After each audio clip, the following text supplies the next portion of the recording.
बिस्मिल्लाहिर्रहमानिर्रहीम। नाज़िर असबाद से मैं हूँ इकबाल जंजुआ। नाज़िर, आपने देखा होगा कि हमारा माशरा हो, मुल्क हो, बड़े लेवल की बात हो, छोटे की बात हो, किसी दफ्तर के अंदर बात हो रही हो या मुल्क के वो लोग बैठकर बात कर रहे हों जो जिनके हाथों में कई करोड़ों के लोगों की तकदीर है।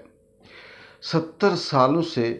चंद एक ऐसे मखसूस अल्फाज हैं या लाइनें हैं जो हमेशा वही बोलते आ रहे हैं। उसमें चाहे मुल्क की बेहतरी हो, मुल्क की सालमियत हो, सब कुछ हमारे साथ है, 25 करोड़ आवाम के हम नुमाइंदे हैं, हम जो कह रहे हैं वो सही है, हमारा सब कुछ इस मुल्क की तरक्की के लिए है। इस तरह के कुछ अल्फाज हैं। लेकिन दूसरी तरफ अगर आप देखें तो पिछले 50 सालों से ये जो मुल्क के पाकिस्तान है, ये एक कदम भी तरक्की की तरफ नहीं गया। कोई एक फील्ड, कोई एक इदारा, कोई एक महकमा उठाकर देख लें, उसकी कारकर्दगी, उसकी तरक्की जो मुल्क की बेहतरी के लिए होती है वो पीछे ही आई है। यहाँ तक कि आप गुर्बत की शरह देख लें या जो ख़त्े गुर्बत से नीचे के लोग हैं उस हवाले से देख लें। कितने बच्चे ऐसे हैं जो पाकिस्तान के अंदर स्कूलों में नहीं जाते, उसमें देख लें। तालीम के अंदर क्या हाल है, सेहत के अंदर क्या हाल है। ये सारे के सारे वो ऐसे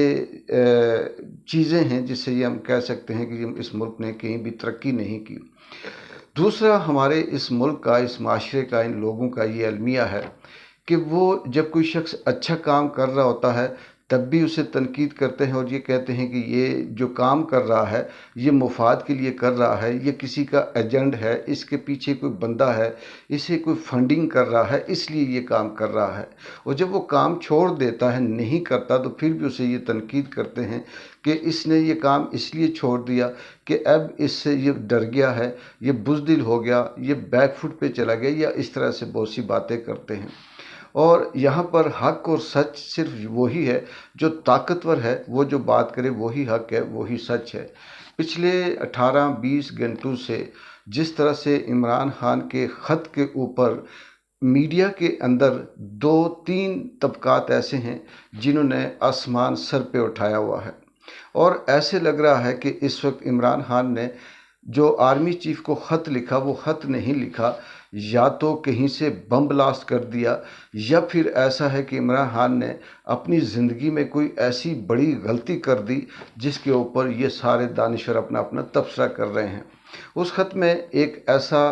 तबका है जो अपना ये तजिया तबसरा देता है, वो मुफाद परस्त और पालशीय लोग हैं, जो बिकाऊ हैं, जो इसके लिए मखसूस जगह पे बैठे होते हैं, जिनका काम ये है कि वो इस मुल्क को सुधरने ना दें, सिर्फ अपने मुफाद की बात करें। वो पालशी ये कहते हैं कि इमरान खान की कमज़ोरी थी, वो बुज़दिल था, वो कंप्रोमाइज़ हो गया, उसने डील कर दी और अब वो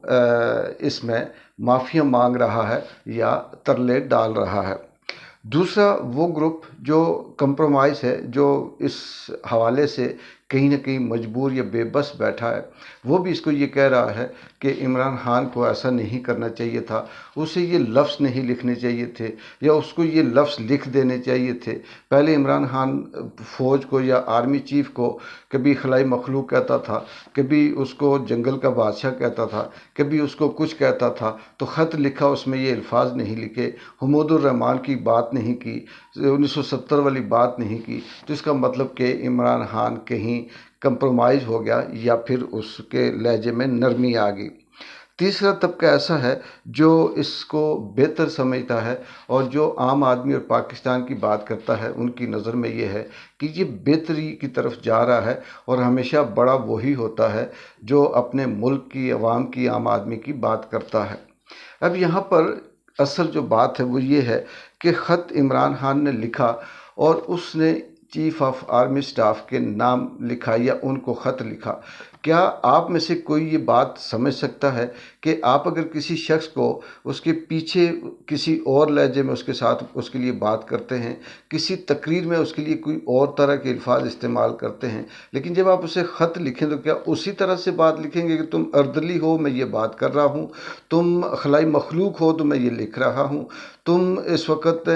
जंगल के बादशाह हो तो मैं ये लिख रहा हूँ। क्या ये बातें कुछ समझ आती हैं कि जो इस पे बात करते हैं, चाहे उसमें नुसरत जावेद हो, गरीदा हो, जेदा हो, मंसूर हो, आसमा हो या सेठी हो, ये मुनीब हो, ये वो लोग हैं जो सिर्फ़ और सिर्फ अपनी नौकरी के लिए, अपनी तनख्वाह के लिए, अपने मुफाद के लिए वहाँ पर बैठे लाखों की तनख्वाह ले रहे हैं सिर्फ ये वाली बातें करने के लिए कि नहीं नहीं नहीं नहीं, इमरान खान डर गया, वो भाग गया, वो बुज़दिल है, वो पीछे हट गया। वो सिर्फ और सिर्फ इस मुल्क के अंदर अफरा तफरी पैदा करने वाले लोग हैं। ये वो लोग हैं जो देहातों या गाँव में वो जो फप्फे कुटनियाँ औरतें होती हैं, जो एक के पास आके बैठती हैं तो कान भरती हैं, फिर दूसरे के पास जाती हैं उसका कान भरती हैं, फिर तीसरे के पास जाती हैं उसका कान भरती हैं, और फिर चंद घंटों के बाद पता चलता है कि गांव में वो सारी औरतें एक दूसरे को गालियां दे रही होती हैं और झगड़ा हो रहा होता है, और पता नहीं चलता कि ये लड़ क्यों रही हैं, क्या इसने ये बात कही, क्या इसने ये गाली दी, क्या इसने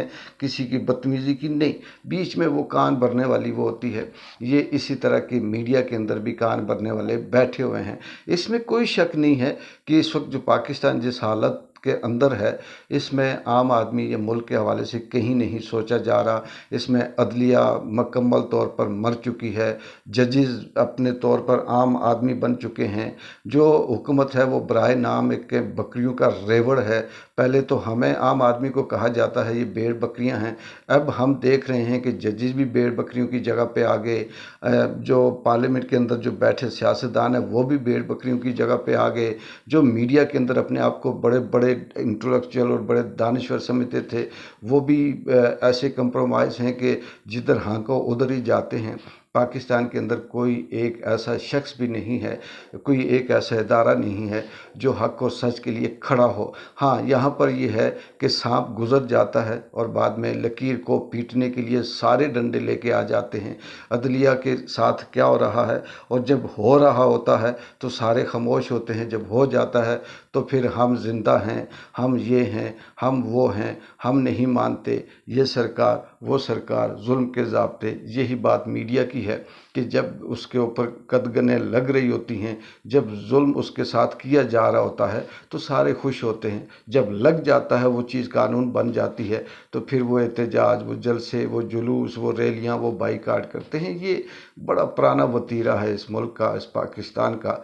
और यहाँ पर मुझे लगता ये है कि असल निज़ाम तो ख़राब है ही है, निज़ाम कंप्रोमाइज़ या निज़ाम के अंदर किसी किस्म की कोई बेहतरी नहीं है, लेकिन बदकिस्मती से वो निज़ाम के ऊपर जो बात करने वाले लोग हैं, जो सोच है, वो उनसे भी ज़्यादा परले दर्जे के हैं, जो ये कहते हैं कि सब कुछ हो जाए और उसके बाद वो कहते हैं जी कि हमारा भी हिस्सा है और हमने भी डंडा पकड़कर शाम की जो लकीर थी उसे पीटा था। इसी तरह से जैसे इमरान रियाज जब यहाँ मार खाता रहा, बंद होता रहा, उसकी प्रॉपर्टी ख़त्म, उसका ख़ानदान बर्बाद, उसकी सारी ज़िंदगी तबाह बर्बाद हो गई, और जब वो जान बचाकर भागा तो कैसे कैसे पीछे बकवास और कैसी कैसी बातें कर रहे हैं। बाकी हमारे शायर अहमद फरहाद, जिनकी बीवी के ऊपर 302 का मुकदमा है, जो बेचारे सफ़ेद पोश इंसान हैं, जिन्होंने कुछ ज़्यादा कुछ तहरीकें भी नहीं चलाई, शायर हैं और अपनी शायरी में जिस तरह से शायर का एक मिजाज होता है वो बात करते हैं।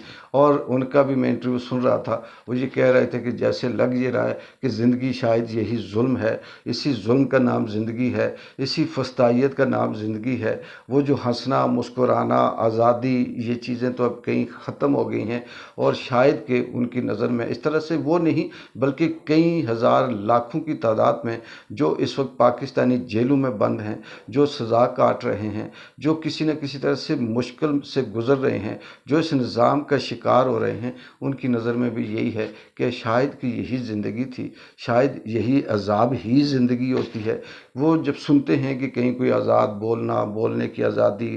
रहने की आज़ादी, यहाँ पर किस तरह से ज़िंदगी गुजारी जाती है, वो उनका ख्वाब हो गया है। پاکستان کے اندر جس طرح سے پولیس ظلم اور بربریت کر رہی ہے، اکا دکا کوئی ویڈیو سامنے آتی ہے اس میں دیکھنے کو ملتا ہے، لیکن اگر پس پردہ دیکھا جائے جو رپورٹ نہیں ہوتی اس میں اگر پولیس کی اس ظلم کو دیکھا جائے تو خدا سے بندہ پناہ مانگتا ہے کہ یہ کس طرح کا ملک ہے، کیا تاریخ کے اندر اس طرح سے عام آدمی کے ساتھ یہ ظلم کیا جاتا ہے؟ یہ درندگی کی آخری حد ہے، اس سے آگے کوئی درندگی نظر نہیں آتی۔ اقبال جنجوعہ کو اگلی ویڈیو تک اجازت دیں، اللہ حافظ۔